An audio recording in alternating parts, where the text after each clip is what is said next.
Super star Mahesh Babu అక్క మంజుల direction లో young hero Sandeep Kishan హీరోగా ఓ సినిమా చేయబోతున్నాడు. కొద్ది రోజుల క్రితం సందీప్ రెస్టారెంట్ కి మంజుల, మహేష్ భార్య నమ్రత లంచ్ కెళ్లారు. ఆ ఫోటోని సందీప్ షేర్ చేస్తూ ఫుడ్ బాగుందని మెచ్చుకున్నారని చెప్పాడు. మహేష్ ఫ్యామిలీతో సందీప్ ఏంటి అనుకున్నారంతా. సో ఇప్పుడు క్లారిటీ వచ్చేసింది. కృష్ణ గారి అమ్మాయిగా సినిమాల్లోకి ఎంట్రీ ఇచ్చిన మంజుల షో మూవీతో మంచి గుర్తింపు తెచ్చుకుంది. ఆరెంజ్, సేవకుడు లాంటి మూవీస్ చేసింది. మలయాళంలో నమ్మరిన్ బత్హలం, రాజస్థాన్ మూవీస్ చేసింది. షో, నాని, పోకిరి, కావ్యాస్ డైరీ, ఏమాయ చేసావే లాంటి సినిమాలు ప్రొడ్యూస్ చేసింది.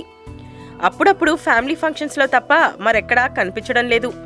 స్మాల్ గ్యాప్ తర్వాత డైరెక్టర్ గా తన అదృష్టాన్ని పరీక్షించుకోబోతుంది. సందీప్ ప్రస్తుతం కృష్ణవంశీ డైరెక్షన్ లో నక్షత్రం సినిమా చేస్తున్నాడు. రీసెంట్ గా ఓ ఇంటర్వ్యూలో dialogue writer Sai Madhav next Manjula direction లో సందీప్ కిషన్ హీరోగా చేస్తున్న సినిమాకి రాస్తున్నా అని చెప్పడంతో ఈ ఇంట్రెస్టింగ్ ప్రాజెక్ట్ అఫీషియలే అని అర్థమైంది. ప్రస్తుతం స్క్రిప్ట్ వర్క్ జరుగుతుంది. నక్షత్రంలో రెజీనా, సాయి ధరమ్ తేజ్, తనీష్, ప్రజ్ఞా జైస్వాల్ కూడా యాక్ట్ చేస్తున్నారు. ఫిబ్రవరిలో రిలీజ్ కాబోతుంది. నక్షత్రం తర్వాత మంజుల, సందీప్ కిషన్ సినిమా సెట్స్ పైకి వెళ్తుంది. హీరోయిన్, టెక్నీషియన్స్ వివరాలు తెలియాల్సి ఉంది.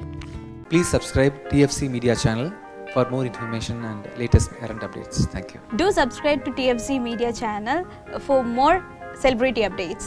Hi guys, in Minikali, all the best to TFC Media. Please subscribe and encourage it. Hi, this is Heba Patel. Please subscribe to TFC Media channel for interesting videos and updates. Please do subscribe to TFC Media channel for more celebrity updates. For more celebrity updates, please subscribe to TFC Media. Hi, this is actress Nandita Shweta, TFC Media Private Limited. All the best.